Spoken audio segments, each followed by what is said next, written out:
Well, hello folks, and welcome to episode 179 of Retro Power Uncut. And we're here in the fabrication shop for a start, as usual. And the weather's warmed up a little bit. I'm not freezing cold, and actually not got a jumper on, which makes a change. No hoodie on today. So yeah, we're going to start off with the XJC, which hasn't made. It's not exactly in another time. It's not time warped from last week, but Matt's just started doing some work on this. Getting the rotisserie mounts made, which he's done. These are fairly agricultural, fairly straightforward. We don't really. I've seen a couple of comments on our channel about that we could do this and do that and do the other to make better rotisseries, which we could. The problem we have is that every car is different. And actually, one of the most effective ways of doing it is just to make the mounts up to suit each car. We've got some very simple A-frames which look terrible because they've been shot blasted, masking tape, zinc metal sprayed and everything else repeatedly. So at some point I might actually lay into them with a blaster and clean them up properly, but we've got a set of, a variety of homegrown A-frames that will fit pretty much anything, and then we just fabricate from either scrap or from stock or whatever material we have around the end pieces to carry the body shell. Because in most cases, now in this case this is probably a bad example because we may use this again, but in most cases we never really use the rotisserie mounts twice. But it's very common for us not to do a repeat of a car because we don't really specialise in any one vehicle. So it's not really cost effective to us to go to town on making rotisserie mounts, which we would have to charge the customer for, to only use them once on that customer's car. So that's we draw the line. We just make them as quickly, simply and cheaply as possible so that the customer doesn't have to pay too much money for us simply being able to spin the car around. And then nestling behind the car down here, Matt is bravely tackling one of the less pleasant tasks of just scraping off the underseal. We talked about the hydroblasting. We are still going to be doing that. However, we're not going to be doing it yet because, as I mentioned in previous episode, I need to get some electrical stuff sorted, and my electrician is actually on a job further down the country at the moment, so isn't really available, and I want him to do that job. So we can't really go ahead with that. We were aware of that anyway. We were always going to scrape this car after we'd done the Audi, and after that point, after I'd made that decision, we've decided we're going to scrape this car as well, do this one manually, and then hopefully for the next one we should be able to have everything all lined up and ready to do the water jet process on that. So Matt's just warming up and scraping off the underseal on this, which is not as bad. It hasn't got the PVC underseal, the PVC seam sealer that's on the a lot of the German cars of the sort of late 70s and through the 80s and into the 90s era. These Jags don't really have any of that on them, so they're actually a little bit easier to clean, and there's not so many horrible trails of seam sealer to sort out. So Matt's getting through it fairly quickly. So yeah, get that all stripped, and then maybe next week into blasting. It just depends on how we're tying in with the paint booth. We tend to be reluctant to try and do blasting and paint booth at the same time. Obviously everything's filtered, however the chimneys, the intake chimneys, are quite close together. So the extract chimney for the blast room is quite close to the intake chimney for the paint booth, and I don't really want to load the paint booth inlet filters up with any particles that might escape from the blast room. There shouldn't really be any, but if there were, I don't want to draw them into the paint booth filters. So we tend to try and not run those two operations side by side. So it might be week after for blasting on that one. Moving on from that, the Interceptor, we'll talk about the Interceptor briefly. Stu, we had the owner visit on Saturday, had a good chat with him. We did a bit of a seating trial, and trial fitted him in the seat. As I said, previous episode, he's owned this car for a long time and has driven it many miles. His recollection of the seat was a little different to how the seat is now because the rear upholstering has changed it a bit, raised it a bit, which has raised him in the car. He fits the car a little bit better than me and a lot better than my brother, but still not right. So we've removed Stu has now, we made a decision on where to position the seat. Stu has removed the original seat mounts from the floor pans, and we've moved those back and raked them to drop the rear of the seat, leave the front of the seat basically at the same height it was at, but dropped all of the rest of it and moved it back. And that combination of lowering the back of the seat by around about an inch, just over an inch, moving the seat runner mounts back, I would say approximately 2 inches, but maybe nearly 3. That's made a big difference to where to the driving position, and now Cal can actually sit in the car in relative comfort now, which means that I'll be able to sit in it in quite decent comfort, and the owner will be able to sit in it absolutely fine. So that's worked out very well. And then Stu also at the beginning of the week was just finishing off his ECU cover for the Chrysler. The ECU, it's a Chrysler ECU for the HEMI, which is living under here, which I think we mentioned. Obviously that's going to be prepped and painted and tidied up, but Stu's finished off that aluminium cover for that, so that's all looking pretty neat in there now. We're quite pleased with how things are progressing there.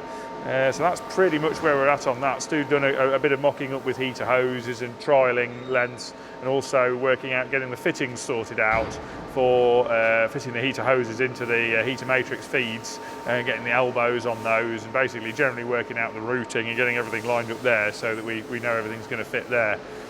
So that's pretty much where we're at on that. At that point, I'm going to pick up on this relic. I'm fairly well known by everybody here for buying what some people would term old tat. And I think I mentioned last week that we were going to be starting to cut the steel for the Quattro jig. Now we've not yet, just because of various other things. There's a whole chain of events going on. A brief synopsis of which is that the Interceptor needs to go back on the lift so that we can do some work on the underside of the Interceptor, and we can measure that up for its trolley so that we've got something to put it on when it's not got the running gear in. That can't really go on there until Stu's finished the seat mounts. As soon as Stu's finished the seat mounts, that can move. Once that has moved, I have the space free to be able to put another Select jig bench in, and at that point we can start jigging the Quattro onto the jig bench. The initial fixture set, the first 8 fixtures, are drawn in CAD. I want to trial fit that and make sure everything's good on those before we start adding any further fixtures. And to be honest, if they're correct, they're the subframe mountings. We can do the rest with a laser, a tape measure, and then make fixtures as we see fit for other areas. So they're the critical bits, the 4 subframe mounts on the car, which are now drawn in CAD. However, the first stage of being able to build that is to be able to saw up the metal. And I mentioned last week about making the towers out of 100 by 50 PFC. And possibly some 80mm box, but certainly the main towers are all 100 by 50 parallel flange channel, which I can't cut in our saw, so I needed another saw. Obviously a bandsaw would be a modern sort of approach. However, I don't really want to buy one. To buy a good one, they're quite a lot of money, and to buy a big enough one to cut everything that we're ever likely to cut, which could be up to sort of 6-inch square for sections for jigs. For fixturing cars, it may be up to say 150mm square. That would be a pretty big bandsaw. Second-hand bandsaws, in my experience, are generally pretty knackered because businesses getting rid of them don't usually get rid of them unless they're broken. Whereas these old girls, these old donkey saws or reciprocating hacksaws or power hacksaws, whatever you want to call them, are outdated, old-fashioned, slow, and generally thrown out by places when they're not at all worn out and there's nothing wrong with them, and they generally just don't wear out if they're looked after. Found this on Marketplace, rescued it out of a mill building in Tamworth. The mill had fallen around it, the timbers of the roof were sort of lying around it, and it was covered in pigeon poo, right old state, but having had a look over it, it was all kind of there, pretty much in a state where it would actually be able to work.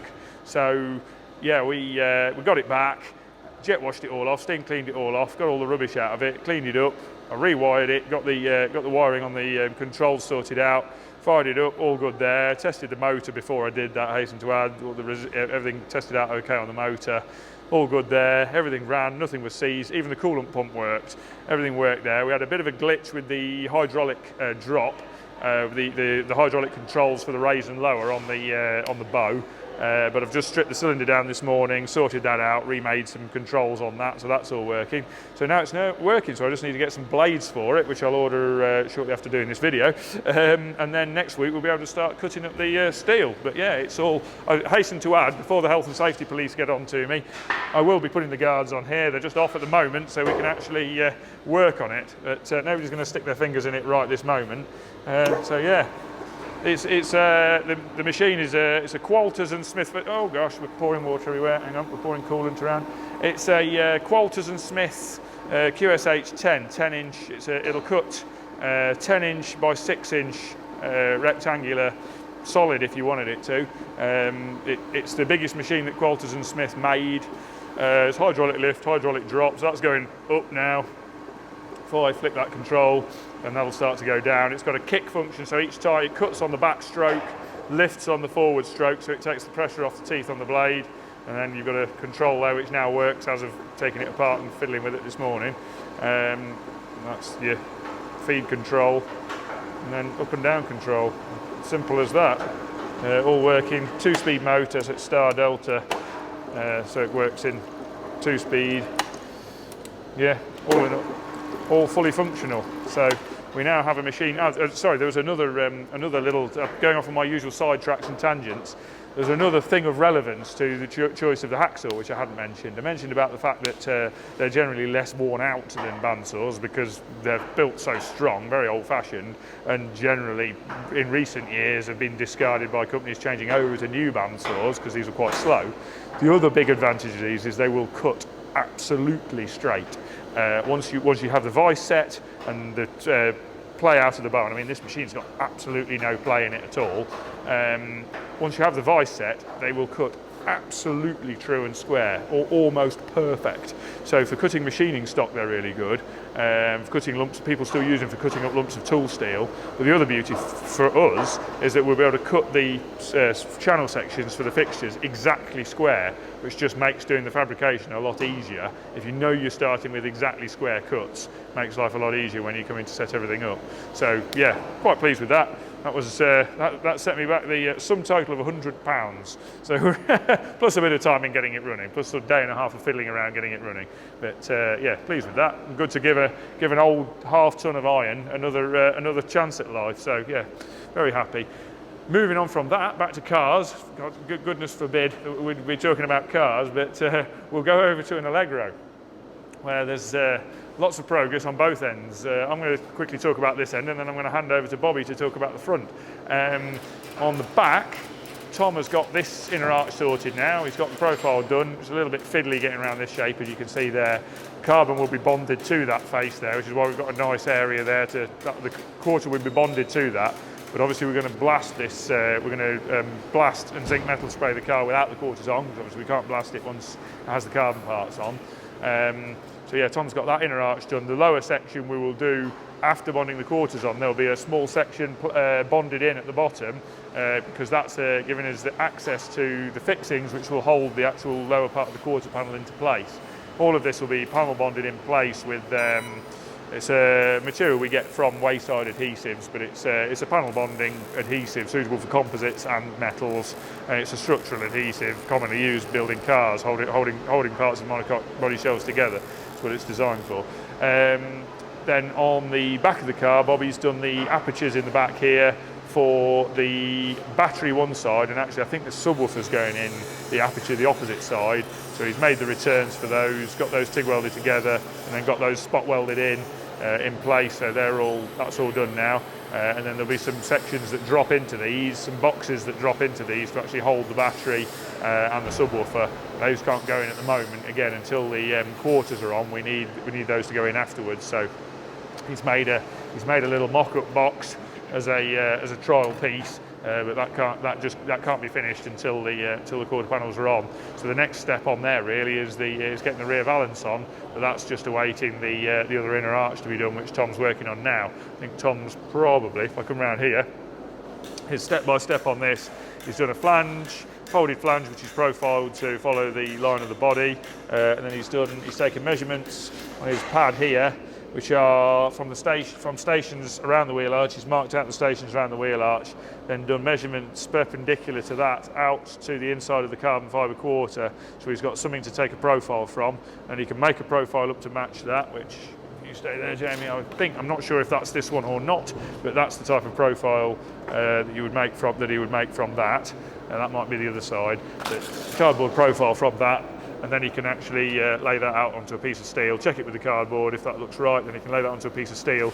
We'll actually cut that shy of the quarter. Rather than trying to shape the flange onto that piece, he'll cut that shy, and then we'll weld the flange onto it, because it's harder work and takes longer to put the flange on when it's quite a complicated contour.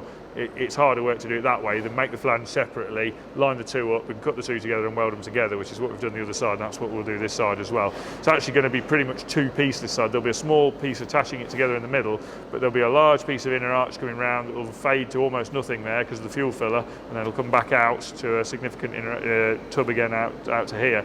So that's the plan there, and we'll do a cover over the filler. Once that's all done, there'll be a bolt-in cover inside there that covers the fuel filler up, stop the worst of the stones hitting it. And that's pretty much where everything's at on the rear end. And then I think I'm going to hand over to Bobby because I'm told he's done a little chat about what he's been up to on the front end. So over to Bobby. Hello folks, welcome to the body shop, metal shop, sorry. I was thinking about Mark who is there in the body shop, right? So welcome to the metal shop. What we've been doing last week was adjusting the whole front panel and grille headlights to kind of align and have the proper gaps and all that. We had a problem with these bits of the front panel which were out of shape, they were too far in and all that, so there's still work to be done here, but what we did is we just have to split them on the top and just unpick the spot welds on the side, pull them out, weld them back, create a new flange on the top so they kind of line with the front of the bonnet and having some sort of a logical gap in between all panels here, because it's kind of a junction of four directions. And yeah, that's a 3D print sort of just outer shape of what the side lights would be. Again, these are just for us for a reference, because we're going to have to do some light leading here just to blend everything to be kind of nice flowy shapes and proper gaps. So that's just for us. It's going to be completely different design. Obviously, you'll see that later on. Yeah, so the original idea was to have our own headlight design and grille, but once I mocked up the whole front, we were like stood back and we were like, oh whoa, that just actually looked very good. So we came to the decision just to use the whole original as it is, and it looks cute and muscular in the meantime with the big wheel arches. Yeah, so yeah, headlights, they're pretty much all box standard original. We managed to find a new old stock, so we're gonna have a brand new lights. They're H4 bulbs and all that. With the decent bulbs, they should have a really nice pattern, to be honest. Yeah, grill, we might end up with a different middle design of the grill, but maybe not. It's all good. Yeah, so I had to reshape a little bit these corners on both sides because they were just not matching quite well the radius of the grill here. That's been done.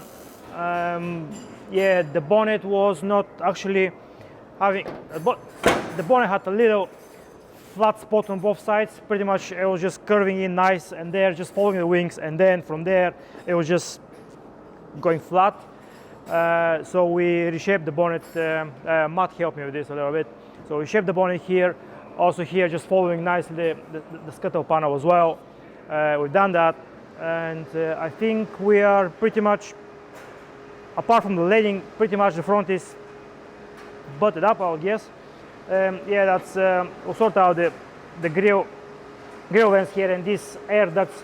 Probably I don't know if you can see it because they're black in the black, but we talked about that earlier.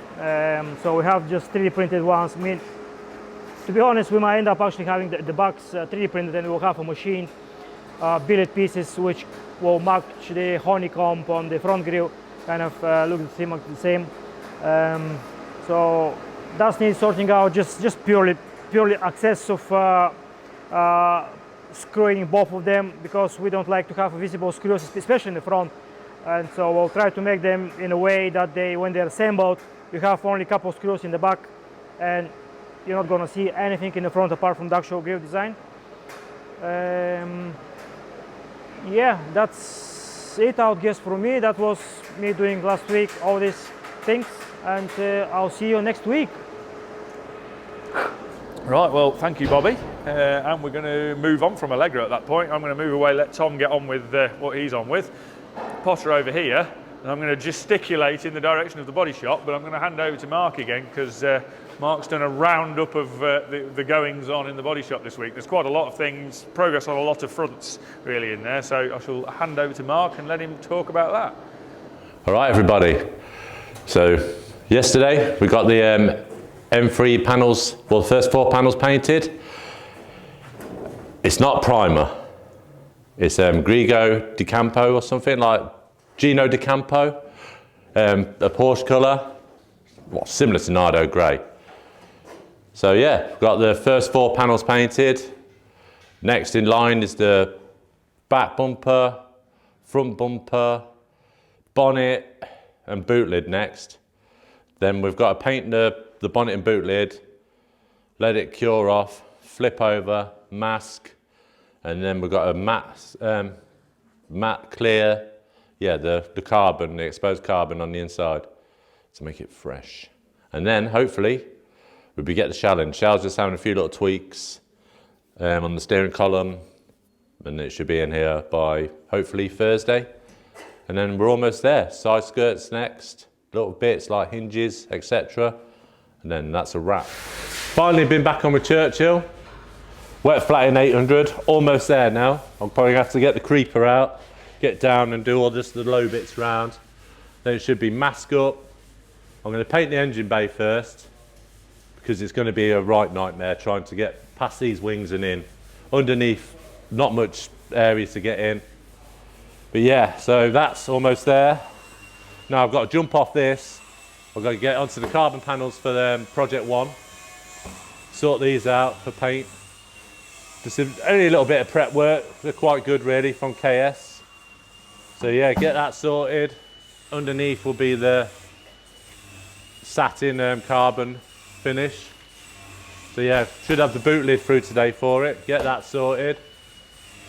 And then, as you see in the other clips, we've got most of the panels for the E30 painted. Steve's just badgering away on this. Getting this flat. Watch him though, he's in a bad mood this week. Pure attitude as usual. Look at him, look. That's fake, laugh that. We'll sort him out, we'll sort him out. Gaz, usual, look, happy. Okay, go show you the M3 shell in the booth. Right.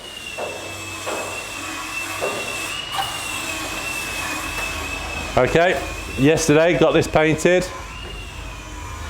Pretty nice, and it's not primer, like we said with the panels. Nice Porsche colour. It's going to look proper nice when all the stuff's back on. So yeah, busy week.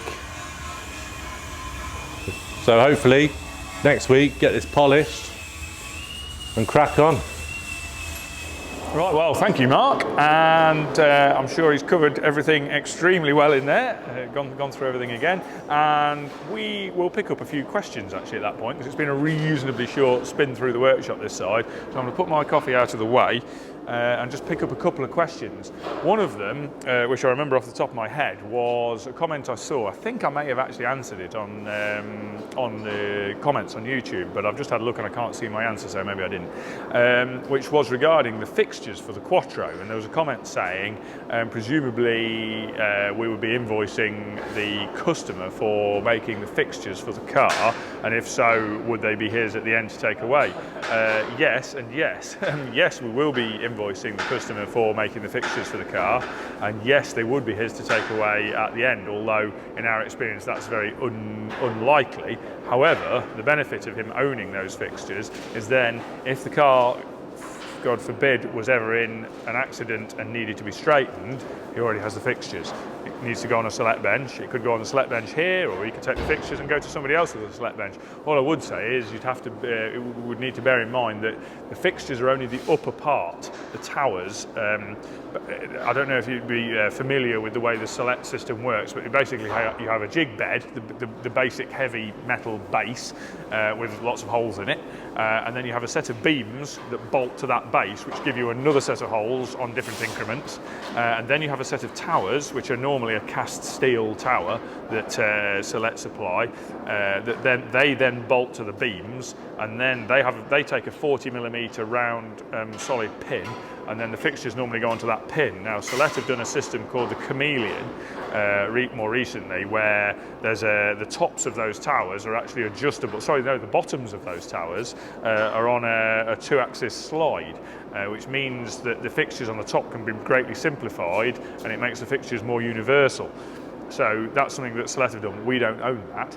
We don't have one of those. But the fixtures that we would be charging the customer for are the fixtures that go from the beam to the car. So you still need the jig bed and you still need the beams, but then from the beam to the body shell, that's what the fixtures I'm going to be making are. And it means that any repair workshop that uses Cilette, which are quite a lot because it's a very good system, very accurate system, anybody with Cilette would then be able to use those towers. So yes, they belong to the customer. He can take them away, he can use them elsewhere, he can put them on somebody else's Cilette bench, or he can bring the car back and put it on our Cilette bench. Either way, yes, obviously, if the customer's paid for it, it belongs to the customer. Simple. We get asked a lot of questions in the same vein about our carbon fibre panels. Well, can we make some carbon fibre panels for somebody? Or can I have Austin Allegro carbon fibre panels, or etc, etc? No, because we don't own them. We don't own the moulds. The moulds are paid for by the customer, owned by the customer, and any panels that come out of those moulds would be are the customer's responsibility and down to the customer. Now, the customer could give us permission, but that would be a whole separate discussion.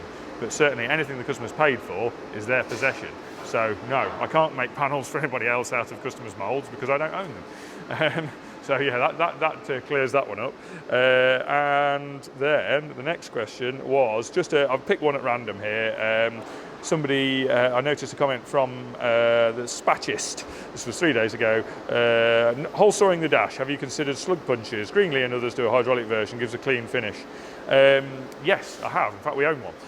Not a Greenlee one, but a Far Eastern made copy of a Greenlee type punch, hydraulic one. Yes, we use that fairly regularly, but we only have a reasonably limited set of dies for it, and the exact hole size that I haven't actually watched that piece of the video, but I presume it was Stu cutting a hole. It would have been for a size that we don't have the punch for. Now, we actually use Q-Max cutters as well, which are the ones where you put a bolt through the middle. And we have Q-Max cutters with thrust bearings. We get those from Stakesy's Metalwork Machinery. Poster up there, good man, Matt Stakes. We get those from him, very good, very cheap, do the job really well. And sometimes we actually put those punches in the hydraulic. We've made a mandrel to put the Q-Max cutters into the hydraulic slugbuster type punch. So we use all of those things. However, if we were using a hole saw, it's a safe bet we didn't have a punch the right size. We did have a hole saw the right size. So yeah, that's well picked up. And yes, they are very, very good, those hydraulic punches. They're actually also very good for forming. What we do occasionally is cut out some tools, usually on the CNC plasma, cut out some tools that with a hole in the middle that we can clamp up in the slugbuster punch, then we can actually press a shape into, say, a bulkhead or a panel that's already part of a car. We can press the shape, as long as it's got a hole in the middle of that shape to put the mandrel through, put the threaded bar through, then we can actually pull a press tool up on a hole in a bulkhead to dome a hole, or press a recess for a grommet round a hole. We've done that a few times, press swages around holes in bulkheads, and we can use that hydraulic punch to do that. So very versatile. So yeah, off on a tangent as usual, but sometimes people like my tangents, hopefully. And I think at that point, rather than going off on any more, I will hand over to Cal. We'll see where we're at next door. Thank you, Nat. I'm going to start here, actually. The door is open, although you probably can't quite see it, because Anthony's just been fixing the van. It needed brake pads, and whilst in that area, we realised these suspension bushes, which are supposed to be part of those wishbones, might want changing. However, that's because the door's open and I've been walking in and out there, it's given me a perspective on the front of the Camaro, which I haven't seen for a while, and I have to say, every time I turn around and look at it, I think it looks absolutely amazing. And it reminded me a little job, minor but significant in the appearance of the car that Anthony was on with, was the badge. So when we designed all of this grille, we designed a certain order of assembly into it, such that the new grille meshes actually slide into an anodised aluminium channel, one side, the other side, and then there's a central little anodised aluminium rib that goes in after those two grill pieces have been slid in. And the finishing piece was this badge, which is just a new reproduction of the original Chevy badge that we've then skimmed all of the original mounting sort of components off the back and then essentially bonded it on with epoxy bonding material. But I think it is looking absolutely awesome. There's one finishing touch which we machined months ago, I think, which still needs finishing. We got a replica sort of RS badge machined that actually said RP on it. Which we're going to infill probably with a black enamel in the sort of recessed part of it, and that will go on one side of the grill. But this thing is looking so good. Might actually just open the bonnet whilst you're there as well, because oh, tell you what, we'll need some oil on those hinges. But yes, a definite party piece of this is the look of the engine bay, which is also very close to being completed. I think Jonathan Plummeridge, PBE CNC, has just finished machining the. It's a combined clutch fill and screen wash reservoir.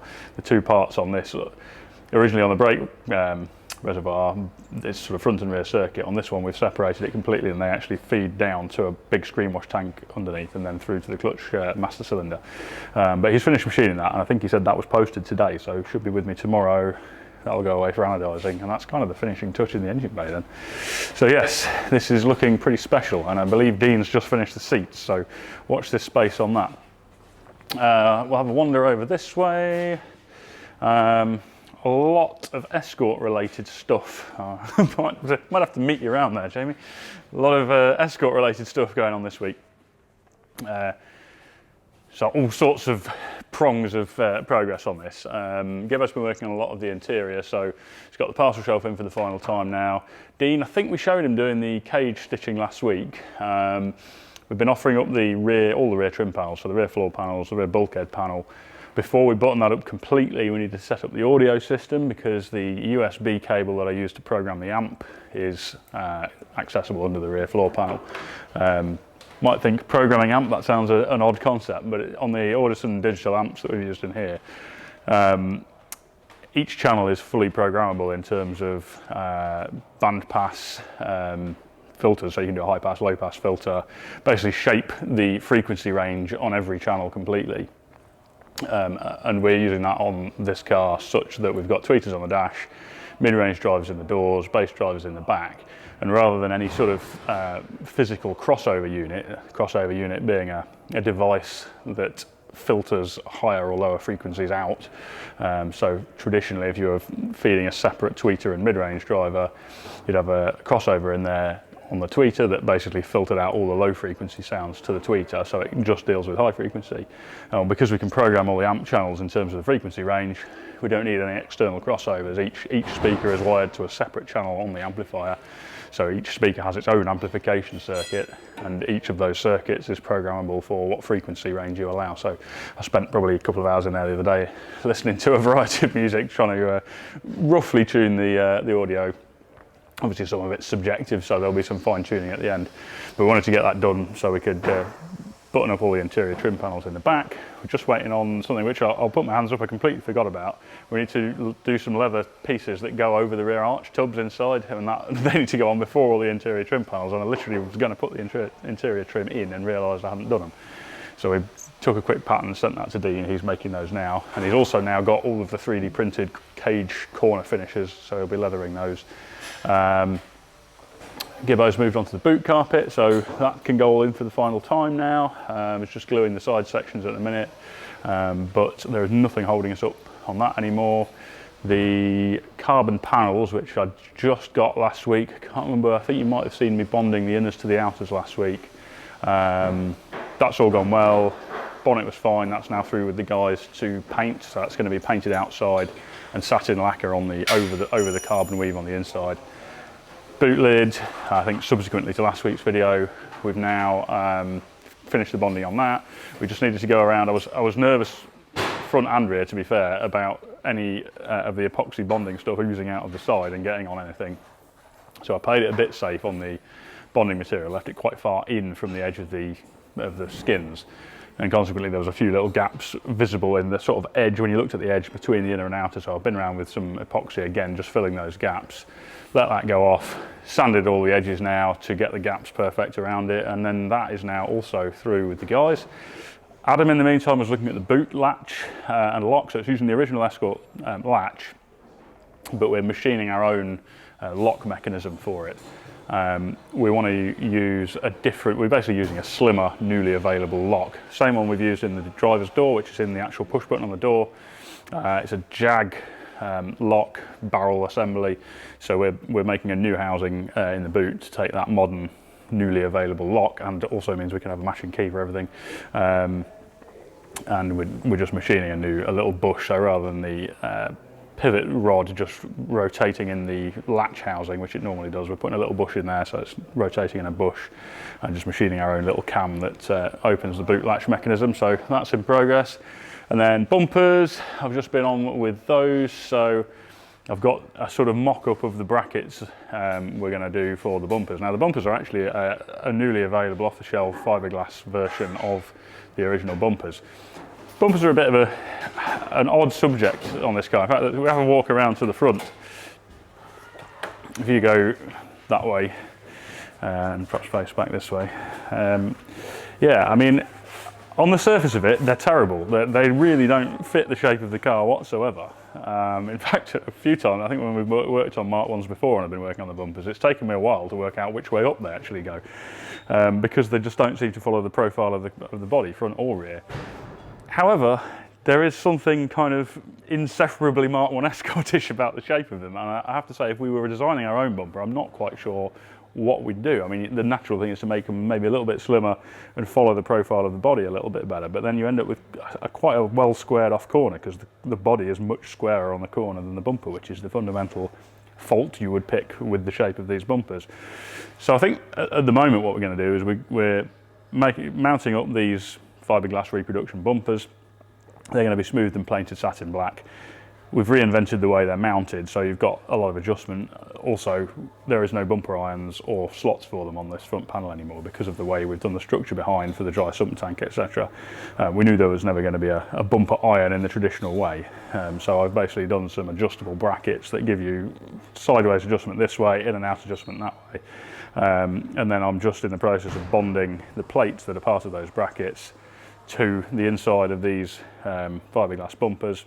You can see they're clamped in place with I'll call them Bobby clamps from now on. They're the clamps Bobby came up with for doing the door skins on the Allegro, but now we've since used them on the boot lid for this, and now the bumpers for this. Very handy little clamps for just clamping things while they're being bonded. So as soon as they're bonded, I can take them out. The guys next door can prep them and paint them satin black, and then we'll just plate the removable parts of the brackets, and they'll be ready for final installation. And obviously, because we're using quite a easily adaptable mounting system, because it's a two-part mounting system I've made for these, we could, if we wanted to, change to a different bumper design. But I'm still the Cimeter has been challenging myself and George in a few of the cosmetic choices. And this is the same. It's normally I've got a very clear image of what changes we should make to sort of mould it in the direction of the customer's vision for the car. But the bumpers on these, I'm just not. I wouldn't really know what we would do if we were going to have a clean slate and said, right, let's redesign Mark 1 Escort bumpers. I think they'd have to be pretty similar to how they are, because it's such a sort of integrated feature of the car. So that's going well. Alex has been on with some initial map settings. So he's sort of got all the main car looms working, all the PDM stuff's working. Now he's got the engine harness in. He's just been getting all of the initial settings into the Motec ECU, trying everything, making sure the sensor values that are coming through make sense, making sure the fly-by-wire throttle motor moves as it should, and all the feedback from the two throttle pots on that makes sense. And basically working towards getting as many values and features of the map in there up front, so that when we actually go for first fire up, it'll be pretty close just to get it running and idling, so we can test all the basics on it. So everything is taking shape on this. I think as soon as we get all that interior stuff in there, we can then very quickly get seats in, console in. In fact, the dash binnacle is now back from anodising, so that's probably one of Gibbo's next high peril jobs, is going to be getting that mounted in there. And the instruments, which I don't think we've shown yet, actually, with their bronze bezels that we've had anodised that colour. So yeah, very excited to see that come together. I think, I tell you what, let's have a wander over here. I'll take the opportunity to have a quick sip of Roundstone coffee. So, the CNC router layer is getting its first proper use at the minute. So James has been given the captaincy of this area, so he's driving the machine. Luke's been spending quite a good chunk of this week finalising all of the detail of the egg crate book that we're making for the rear end of the E-Type. Pretty much happy with where he was himself. Then I've gone through it and done a load of checks, a few little tiny edits. Nat's been through it as well. Happy with all of that. He did a really nice animation of how all the sections go together, so we could just prove out that it was going to be an achievable order of assembly, and it's also handy for whoever's going to put this together to be able to see it. Then he's done his layout, so he's taken all the component, all the 2D sort of patterns that he's got, planned the layout, how they're going to nest on each board, and then given that information to James, who has then done the CAM programming, so basically the toolpath programming for what tools the machine's going to use and what order it's going to do, the depth of the cuts, etc. And this is actually just completion of the first cut, so I haven't even been in and looked yet, but he said it was generally going okay. It threw a part off quite early on, so he reduced the speed a little bit. We were aware that that was a possibility because it's a vacuum bed, or the boards get sucked down onto the bed, but obviously when you get smaller parts and you get near to cutting them completely through, there's a good chance they'll come loose and fly off.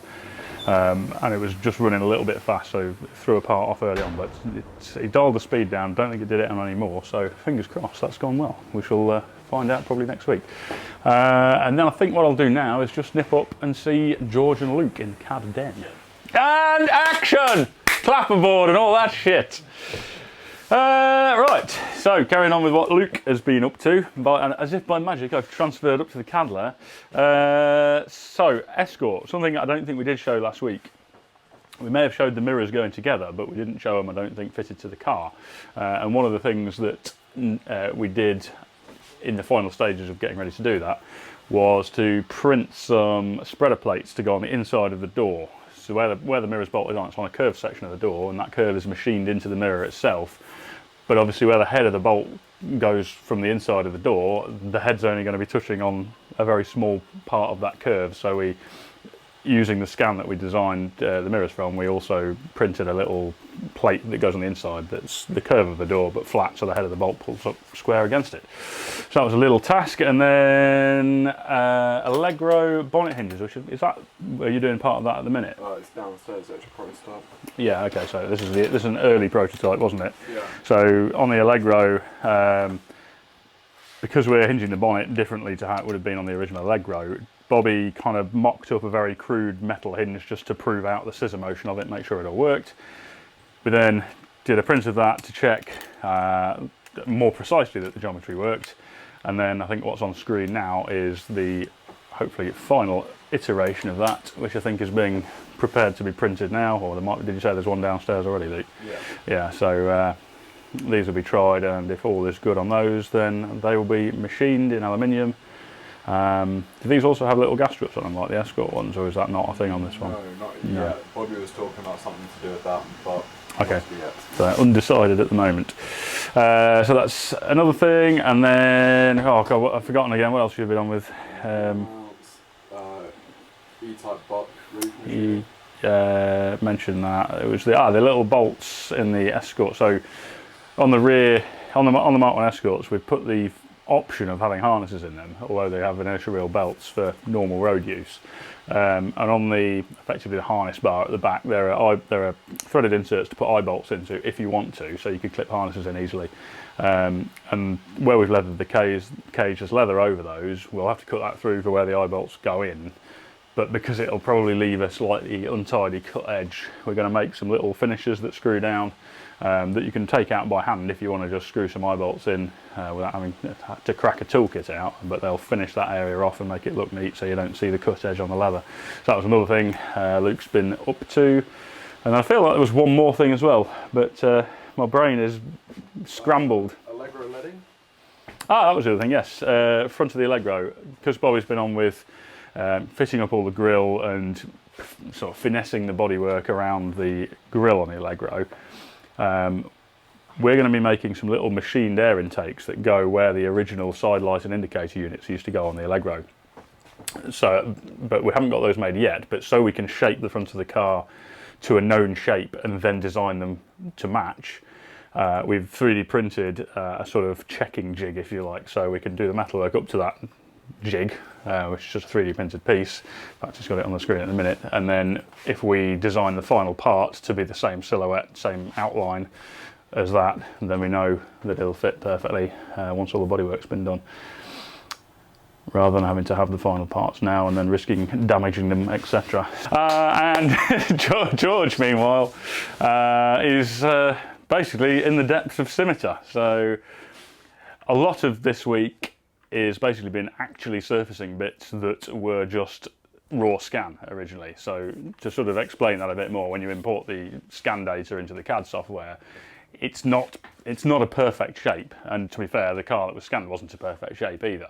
So you can't actually just go, oh yes, that's the part we're going to make our carbon panels directly from that. You have to go through a process of almost like tracing. Basically, it's 3D modelling a perfect surface using the scan as a guideline, and then obviously where we've changed it, creating it from scratch.